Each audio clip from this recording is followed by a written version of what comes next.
There is so much noise being spewed against the police, against law and order, calling everything racist. And I just think we owe it to ourselves to listen to other viewpoints. This seems to be the narrative, and I kind of am sick of that word, but it seems to be the theme that many in the media want to propagate. But there are actual real people living in real communities who disagree and are seeing through all of that. And our guest is one of them. He is former, now retired, Army Lieutenant Colonel Mike Russell. He has said that we should call him Mike. I like to read people the Twitter bios that people post for themselves. Veteran, common sense conservative, father, husband, Catholic. He enjoys traveling and the gym and loves his Weber grill. He also happens to be gay. So you take all of those things, a Catholic conservative, a gay man, a black gay man who served in the military, has run for office in Atlanta, and is seeing firsthand all the craziness, the crime, the lack of law and order, and what it's done to his community. He has some great stories to tell and some great wisdom to pass on. Mike Russell joins us next. Welcome to the Michele Tafoya podcast. I'm going to get this out of the way for our listeners and viewers. You have asked me to call you Mike, even though you're a retired lieutenant colonel, and I believe that when you earn that title, you should be called that, but you have requested, right? Yes. Okay. All right, Mike, I'm so glad you joined us. You were recommended to me by a previous guest I had on this show who also lives in Georgia. And he is an activist and an attorney and a friend of yours, Jeff Cleghorn. He was so thrilled that 34 years later, you had an honor attached to you that he thought was 34 years too late. First, can you describe the difference between the honor that you first received for your actions, and this is the whole Noriega fiasco, versus what you got now with the bronze medal with they call it the device of valor? How would you explain that to someone like me who doesn't know anything about this stuff? Well, actually, I didn't get anything the first time, but 3 of my soldiers were recommended for Bronze Stars with the V device for valor in combat. And my boss at the time, who didn't care for me, downgraded them. And so when I went to advocate for them, I was told by the Battalion XO that I had also been put in for an award. But that wasn't really important to me. It was my 3 soldiers. Well, I wasn't able to convince him to change it. And it was unauthorized that he downgraded the awards. So 34 years later, a friend of mine, we were just sitting around drinking a beer and I was talking about old times. And he said, "Hey, you should write a letter and get this corrected." So I did. Sorry. And in the course of that investigation, they found out about the award that was originally written for myself and a couple of others. And thanks to General Thigpen of U.S. Army South, 7 of us received awards. Now, 3 guys are still missing. I'm hoping that with this podcast and others, we will find them so that we can get their awards upgraded to Bronze Stars with V devices.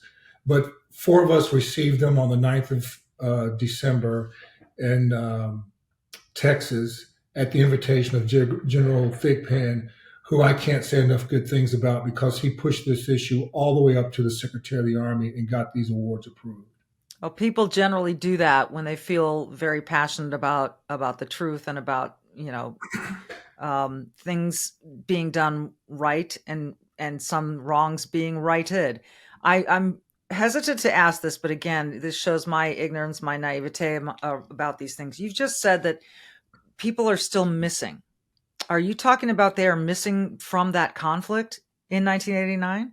No, sorry. They're missing and we cannot find them. You just can't find them. We can't find them. And the part of the problem is, of the people that I've talked to, none of us can remember their names. I can remember distinctly their platoon sergeant coming to me and saying, "Hey, sir, this is what these guys just did. We need to put them in for a medal." And I agreed.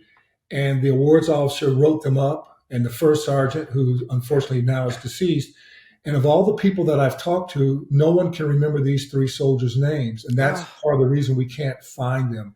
So I'm still looking for them. We've asked other people in our past to help us try to find them because they are most deserving of this award.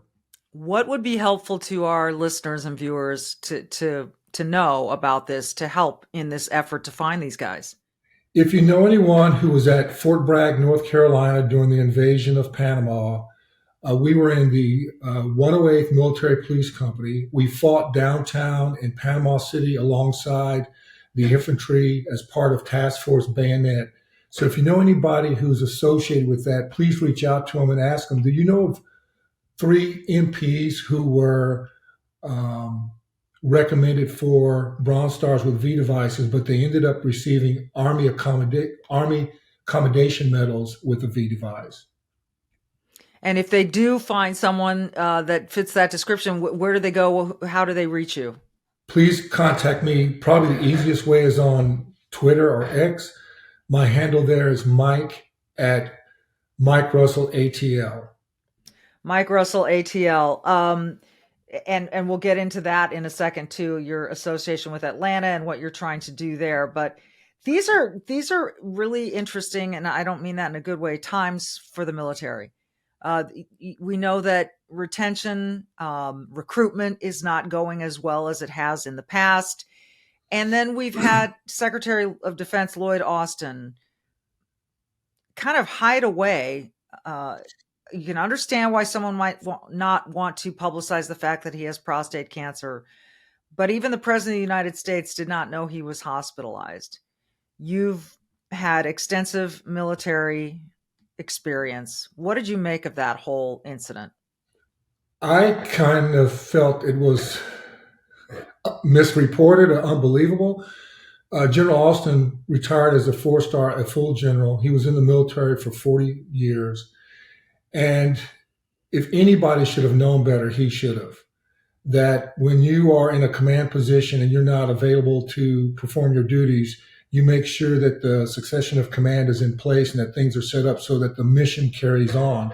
I talked to one of my old bosses the other day, and he was also flabbergasted. We could not come up with a logical explanation as to why somebody with that level of experience would do something like that. It's just, it just can't fathom why he did that.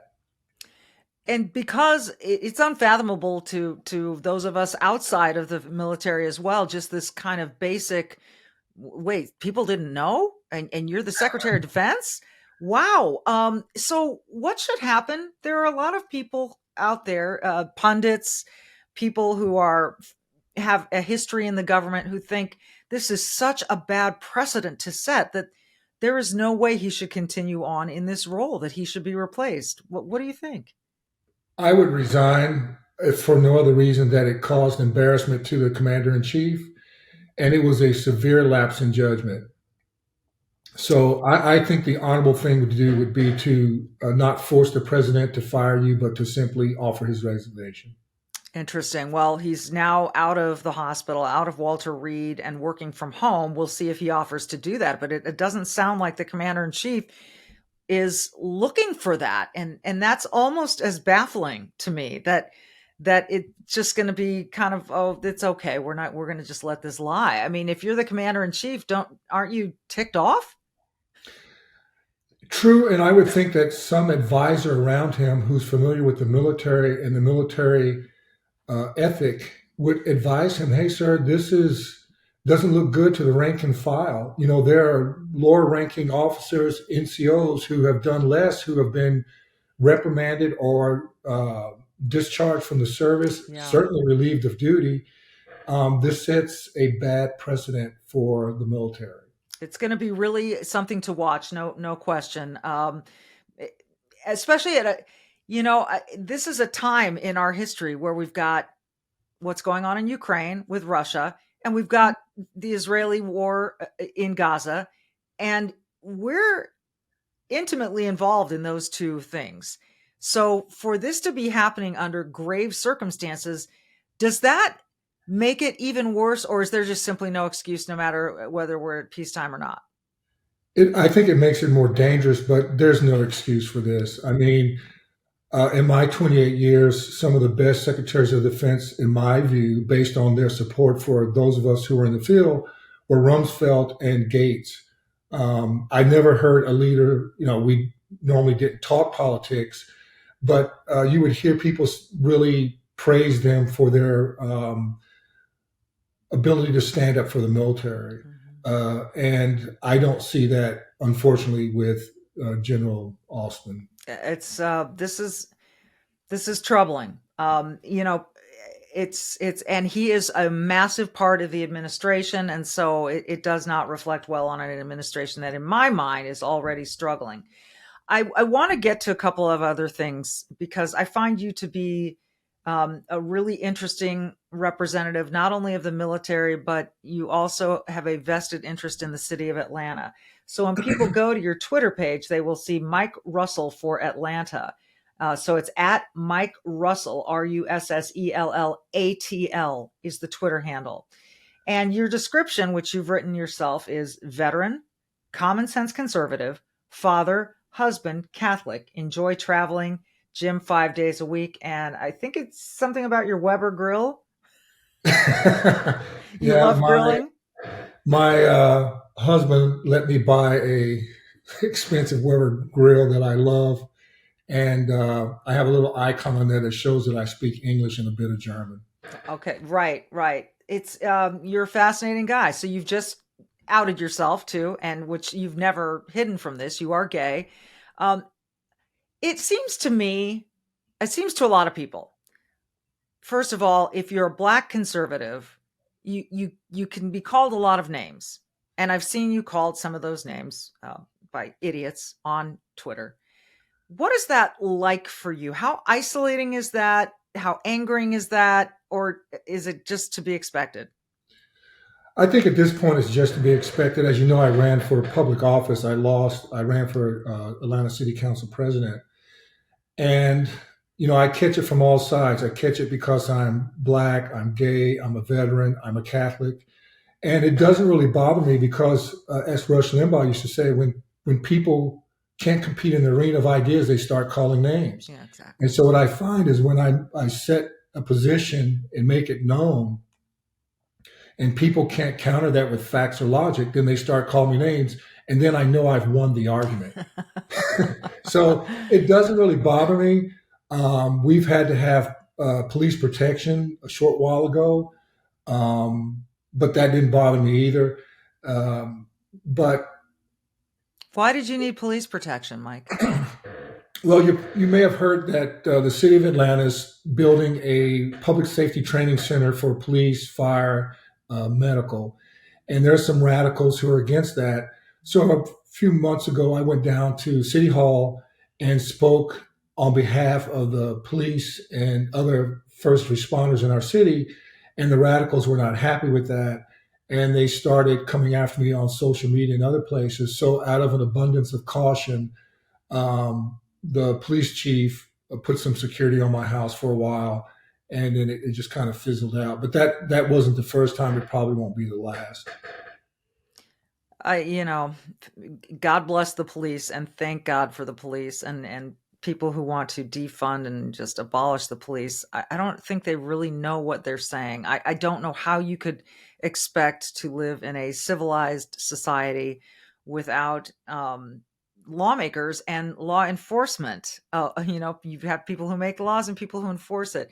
I was on a podcast a couple of years ago where the host, who is I think he's part Cuban, tried to tell me that the police were simply an offshoot and were really invented in America to catch runaway slaves. That was the genesis of police in America. And I was so dumbfounded, I couldn't answer. I was like, I just wanted to say, how stupid do you think people are? But I didn't have the wherewithal at the time to say just that. Why do they think, what is behind that messaging? What is it that people are trying to do with that kind of description? It's very confusing to me as well. There are some people who just hate police, but I can tell you, I live in a predominantly black neighborhood here in Atlanta, and our neighbors, my neighbors, love the police. I sit on the executive board for the community, and every time the police come, we've had the police chief here a couple of times. Our zone, which is Zone 1, just received an award for having the greatest reduction in crime in the city of Atlanta in 2023. Wow. And one of the local larger black churches invited the police chief and the mayor to come for a press conference to announce that. We've had events where the police are invited. When we had National Night Out, Darren Shubaum, the police chief, came. He was surrounded, inundated with people. They fed him. They wanted to take pictures with him and their children. And every time we have a community meeting, I also sit on the public safety committee. What residents ask is for more police. They want a safe neighborhood, and not just from, crime, but also from, speeding, all the things that the police enforce. So I think it's a part of it is a media myth where they take a few loudmouths and they try to make that seem like that is the majority of Black Americans. Mm-hmm. In my personal experience here in Atlanta, that's not the case. We love our police chief. We love our police officers. As a matter of fact, today, one of our neighborhood charities is providing, yesterday, one of our neighborhood charities provided lunch for all the police officers in our zone. So, these are the stories that seem to just get lost, or people don't want to promote them because it goes against this is the word, the narrative that, that police are bad and that people are oppressed and that, all of the generalizations and storytelling that gets done through the media. And you just hope that voices, this is why I wanted to have you on.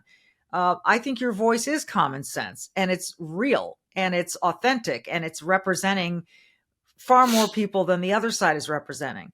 After George Floyd, everyone said we need police to be trained properly. So there in Atlanta, you're trying to build a training facility and people start tying themselves to trees to try to prevent it, and there was gun violence there as well.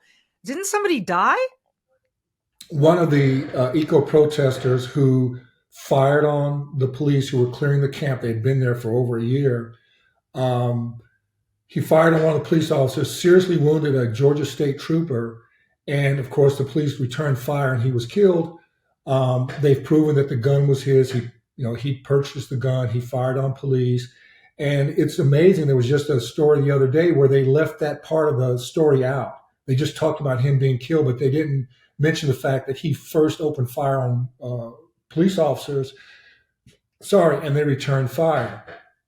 And that is one of the things that the radicals were upset about when I went to speak at City Hall, is that I just went down the line and called out their lies. They're not misrepresentations. They're just open, flat out lies. And that angered them.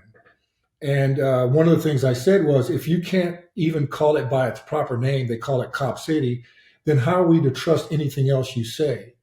So it's over 65% complete, and it will be completed. And our officers and our firefighters and our medics and our 911 center call personnel are all going to get much better training at that facility. And hopefully it will be a model for other places. That's one thing you can hope for, that it works, that it turns out to be a boon, which I think, how can it not be for Atlanta and for all of Georgia really to model after? I talked to someone like, I'm talking to you and I'm hearing, like I said, a real authentic voice who's someone who has served in public service, even beyond the military, who's trying to help the community, who is involved in a lot of different organizations, charitable, church, you name it. And so I could see why people on the other side, the radicals, whatever, would want to silence you. They don't want people to believe that good people with good hearts and genuinely good intentions do good and productive and legitimate things that make a difference. Is this something we can overcome? Like you're sitting here on my podcast, we're talking about it. People are hearing you. More people outside of Atlanta are hearing you. But how do we change this conversation about what is good and what is right in this country? I think there's an awakening happening. Some friends of mine, we've been talking about this for a while, and we can't say exactly what it is or how pervasive, how widespread it is, but there's definitely awakening happening, particularly in the Black community. And they're tired of the same old thing, the same boogeyman. They're starting to see through the facade of the woke liberalism that it's not productive for them or their families. We just had a community outreach on Saturday, a brunch for community members in South Fulton to talk about youth and educational freedom. And of course, there are a lot of people who are against that. But the residents showed up, and we're going to continue to do that here. And we're not making it overtly partisan. We don't want to do that, but we want to present ideas to people, options of how they can change their lives, and educating them on how they can become involved and make a difference in their community. And I'm not alone in this. I have another friend down in Albany, Georgia, King Randall. He runs a school for boys. He's been on our show. I love him. And the stuff that he's been put through, the threats, they tried to destroy his school last summer. He's a great guy. I nominated him, and he was accepted as one of the winners for the MLK Legacy Award to carry on improvements in our society, along with another friend of mine, Myron Fontaine, who's known by the prison doctor. You should probably have him on one time. And then, these guys, Myron has to have a bodyguard when he travels now. And what he does is he goes into dysfunctional homes. Vast majority are single Black moms with kids or grandparents who are out of control.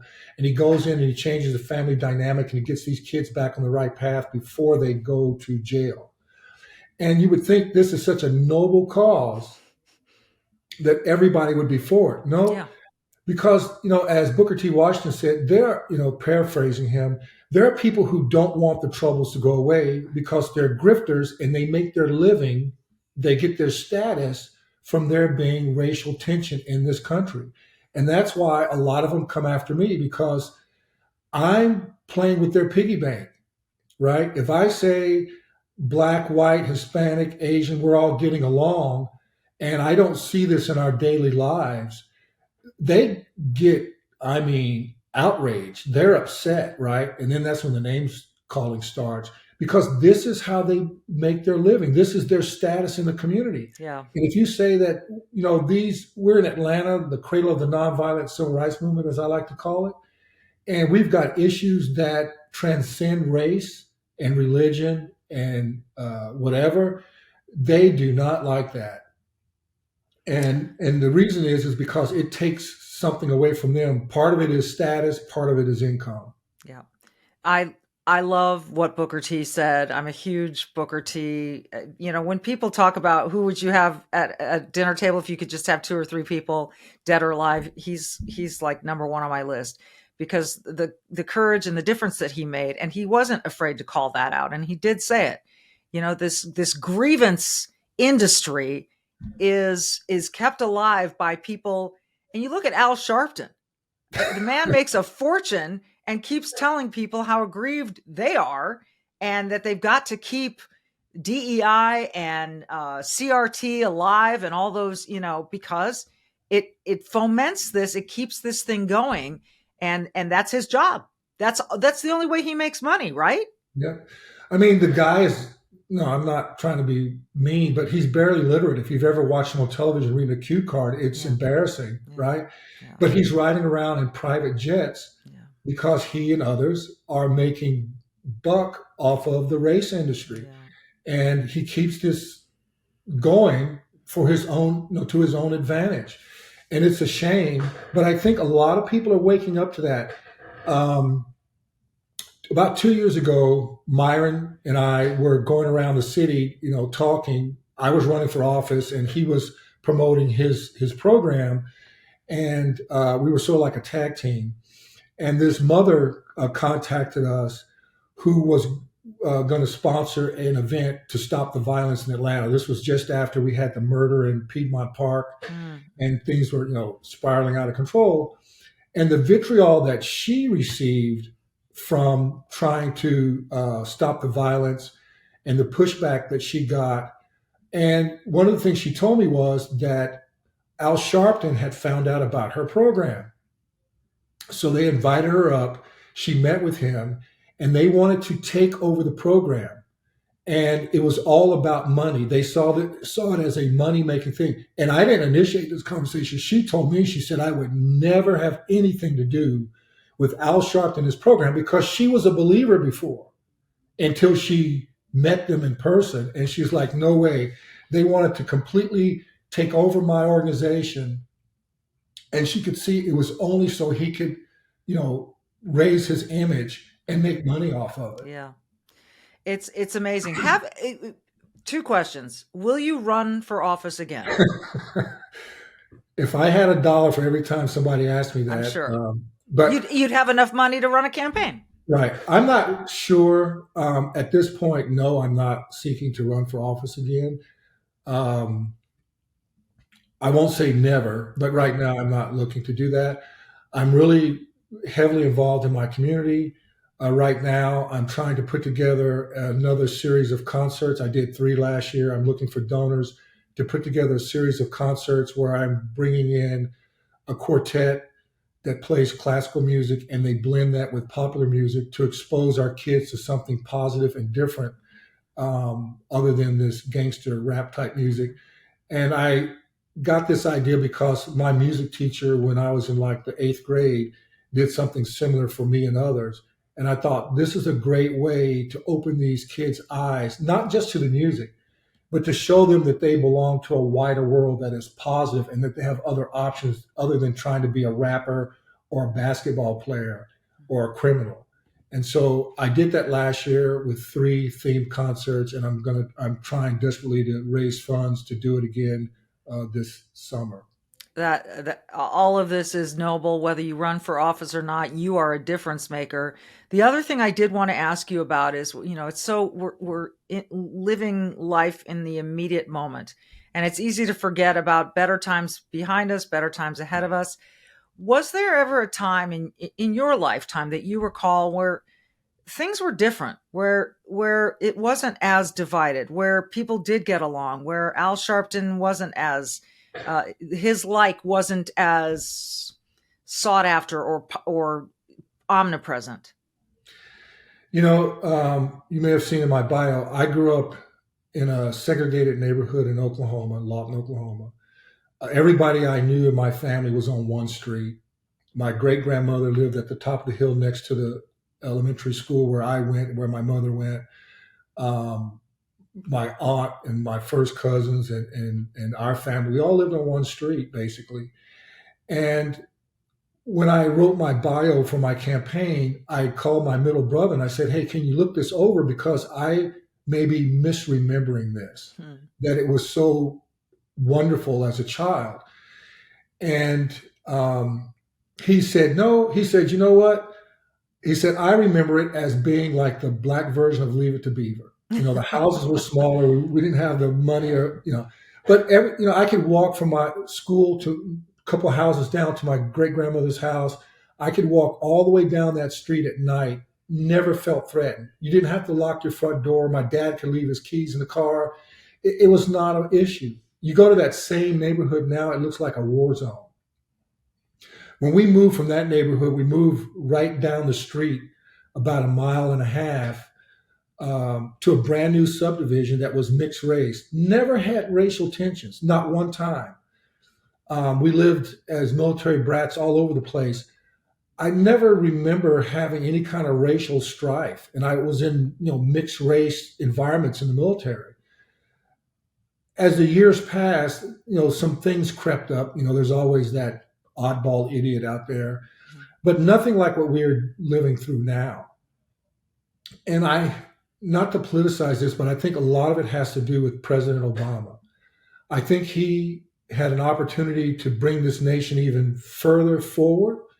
But the first moment he got into trouble, he played the race card and used it as a weapon and a shield to protect himself from criticism.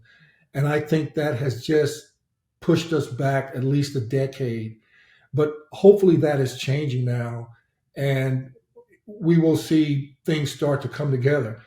I worked with Andrew Young and helped organize his 90th birthday celebration. We unveiled a statue, we did a dinner, and I did some recordings for advertisement with him. Excuse me. And sitting in the room, he's like a living history book. And listening to him talk about his times with Dr. King and C.T. Vivian and all the rest was so inspiring. And we were crying, me and the producer, when he finished. And I'm just hopeful that we can get back to a time where we have somebody who can inspire us to be better, to do better, and to make this nation better. The other thing I try to work on here in Atlanta is to teach the history of the nonviolent civil rights movement, that this was about bringing people together, not this DEI thing about equity, but about equality and judging people by two criteria: character and merit. Nothing else. Nothing else should matter when you're assessing or judging a person but character and merit. And that was the message of the civil rights movement. And that's what I heard echoed through the voice of Andrew Young. And unfortunately, this movement has been hijacked by people who are pitting us against each other, who by definition are racist and bigots because they're judging people by the color of their skin, their ethnicity, their religion, their sex, or whatever. And that needs to stop. And hopefully there are enough of us who raise our voices to turn this around, because we've made a hard, wrong left turn and we need to get back on track. Oh, that is so beautifully and well said. You've just inspired me. I was close to shedding a tear there, because it is such a hopeful message. It's such an important one. Don't stop what you're doing. Please don't stop what you're doing. We need you so much. Yeah. Atlanta needs you. Your community needs you. The country needs you. And I'm glad I could share you with our listeners and our viewers in this podcast. And I hope we can visit again. It was such a pleasure. I'm very humbled and grateful to have this opportunity. And anytime that you invite me back, I'll be here. He is Mike Russell. He likes to be called Mike, but he is a retired Lieutenant Colonel, Army Lieutenant Colonel Mike Russell. And I respect you, and I'm grateful for your service. And I'm so glad you received the honor that you probably don't care as much about, but those of us who believe in merit and character do like to see it rewarded. So Mike, thank you. We'll do it again. And everyone, I always say this at the end of every podcast, and he is an example of it. Be brave and do good. It's pretty simple. We'll see you next time. Thank you.